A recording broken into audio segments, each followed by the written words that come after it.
Nas últimas décadas, o Brasil evoluiu nas garantias dos direitos da infância e da adolescência. Duas conquistas fundamentais foram a Constituição de 1988 e o Estatuto da Criança e do Adolescente de 1990. Mas ainda existem muitos desafios pela frente. Nas eleições de 2014, o Unicef, Fundo das Nações Unidas para a Infância, propôs uma agenda com 7 compromissos que deveriam ser assumidos pelos candidatos a cargos eletivos. São desafios que precisam ser superados para que o país garanta efetivamente uma igualdade de direitos a todos os meninos e meninas que vivem no território brasileiro.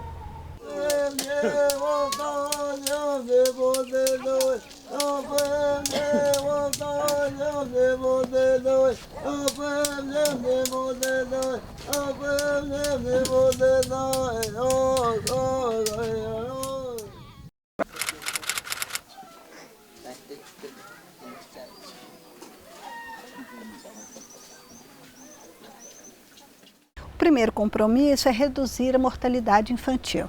Na verdade, nos últimos anos, a gente tem tido um grande avanço nessa área. Entretanto, a gente ainda tem alguns desafios nessa temática, nesse ponto, porque as comunidades indígenas, elas têm uma taxa 3 vezes maior de mortalidade. Comunidades ribeirinhas, principalmente no norte do país e naqueles locais mais longínquos do Nordeste e também em outras regiões, Centro-Oeste, são mais preocupantes dentro desse ponto. Então, muitas vezes é preciso fazer uma busca ativa dessas comunidades, dessas famílias, para que eles também possam ser informados e orientados no sentido de proteger mais suas crianças e evitar, saber como proceder e evitar assim esses índices que ainda são altos, principalmente nessas comunidades.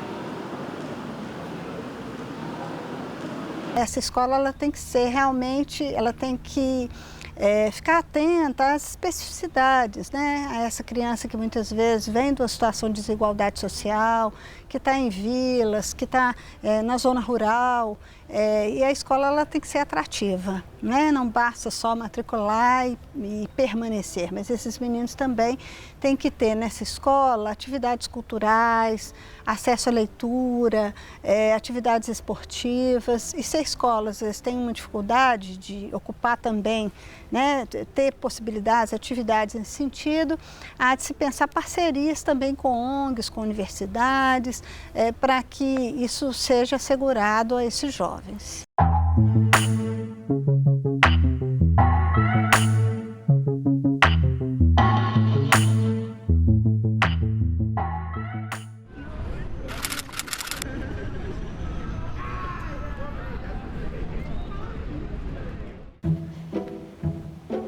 Yolanda viveu no Ribeiro de Abreu durante quase toda a vida. Na adolescência, ela viu muitos amigos serem assassinados no local.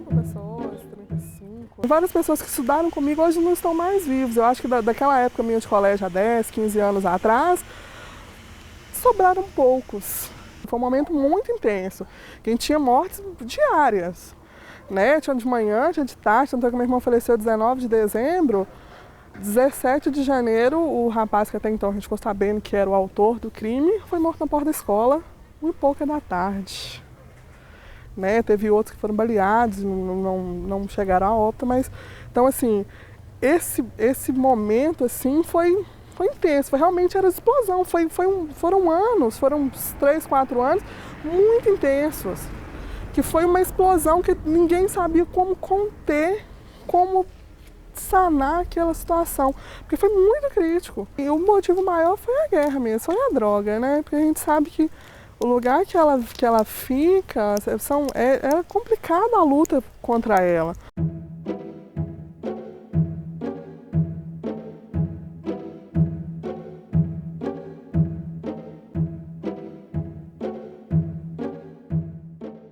Esse jovem, muitos desses jovens estão inseridos na periferia e são muitas vezes envolvidos no tráfico de drogas, né? Isso significa uma série de políticas que precisam ser articuladas para fomentar iniciativas de enfrentamento a essa questão, porque esse jovem muitas vezes ele fica à mercê daquela condição de desigualdade social. Por isso a maioria deles são meninos e meninas de vilas, favelas e negros. Como enfrentar um desafio como esse?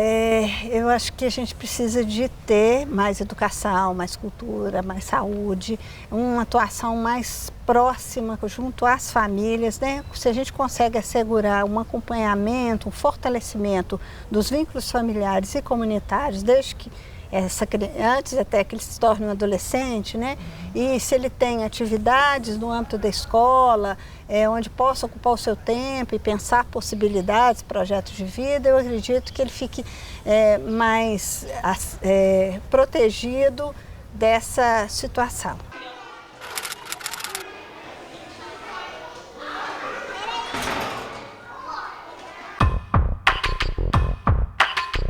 Em 2014, as defensorias públicas estavam presentes em apenas 28% das comarcas existentes no Brasil. Realidade que pode prejudicar crianças e adolescentes de baixa renda que precisam recorrer ao judiciário. É preciso de ter um advogado público para fazer a defesa, uma pensão alimentícia, uma definição de paternidade, que isso pode ser essencial para a vida dessa criança, né? E para isso é preciso de ter ou um advogado ou um defensor, que é o advogado do Estado, para defender esse direito, né? Então, por isso que está colocado também como desafio.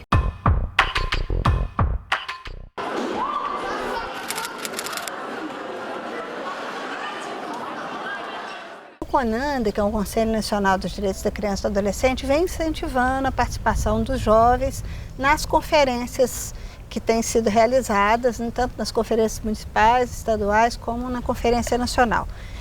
Hoje, todas as conferências nos últimos 3 anos têm colocado como condição para cada 3 adultos, um adolescente ou uma criança participando como delegado, né? Então, quer dizer, é uma forma as conferências elas são espaços amplos de discussão para estabelecer prioridades da política pública, tanto nos 3 níveis. Então, quando você possibilita essa participação desse jovem nas conferências, ele está tomando conhecimento, informação e sabendo do seu protagonismo, da importância da sua participação. As assembleias e câmaras municipais também podem exercer um papel importante, incentivando o envolvimento de adolescentes em debates e programas educativos que buscam promover a participação cidadã.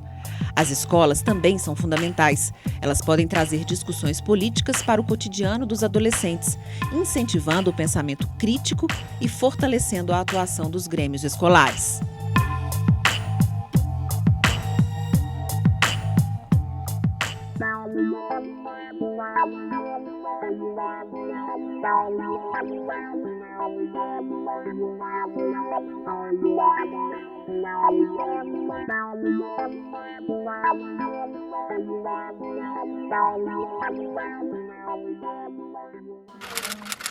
Tá ajudando a melhorar o intestino. Quando ficou grávida da primeira filha, Vivian estava convencida de que o parto normal era a melhor opção. A cesariana seria uma alternativa apenas se houvesse algum problema na gestação ou na hora do nascimento. Desde o início, assim, quando eu engravidei, eu já queria ter um parto normal, justamente por ser um processo fisiológico, para eu achar que o nosso organismo está preparado para esse tipo de experiência. Também pela recuperação, né, após o parto, que é muito melhor no parto normal. Para esperar o momento certo da chegada do bebê, foi preciso paciência. A gravidez, acompanhada por um médico do começo ao fim, durou mais de 40 semanas. E quando as contrações finalmente começaram, ela foi direto para uma maternidade particular. Quando eu cheguei na maternidade, eu vi que a maternidade não estava preparada para me receber em trabalho de parto. Eu cheguei, demorou muito para eles fazerem a ficha, para para eles me colocarem, né, me receberem assim, em trabalho de parto. Então eu fiquei lá fora com muita dor, muito tempo. E as outras pessoas que estavam, as outras mulheres que estavam aguardando o parto, estavam esperando o parto cesárea. Então elas não estavam com dor, estavam sentadas normalmente, assim. Mas eu precisava de um espaço para andar, eu precisava movimentar para aliviar a dor do trabalho de parto. Esse compromisso vai exigir muito dos profissionais de saúde, né? Que eles pratiquem essa mudança de conceito sobre a segurança da cesariana ou o risco do parto, enfim. Como é que a senhora acha que o Brasil deve enfrentar isso na classe médica? Esse desafio ele vem muito de encontro também com uma sociedade neoliberal que a gente vive, né? Hoje a gente tem na saúde, a saúde é um mercado também, né? E essa cultura da cesariana ela está muito ligada a esse lugar do sistema de saúde particular, né?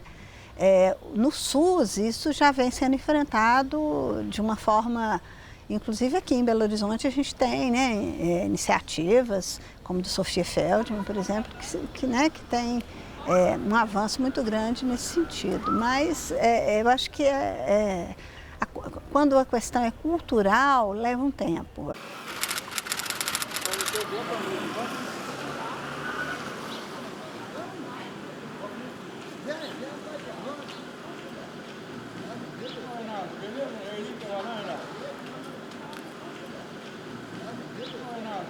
Nós ainda temos, né, adolescentes grávidas, né, mesmo que a informação hoje ela seja mais fácil, os métodos contraceptivos eles estão aí, né, os jovens têm acesso à informação, a gente não pode negar isso, mas nem sempre essa informação ela é de qualidade ou ela é introjetada, não é? Então, os centros de saúde, através de grupos, né, formando pequenos grupos, com adolescentes, no sentido de criar discussões, gincanas, atividades ali que possam ser pensadas, no sentido mesmo da prevenção, assim como os equipamentos de assistência, que são os centros de referência, trabalhar com esse jovem para que ele realmente saiba o que está fazendo, fazer escolhas pertinentes e esteja preparado realmente para essas escolhas. Eu acho que cartilhas, campanhas são importantes, mas levá-lo a refletir, a discutir junto é essencial.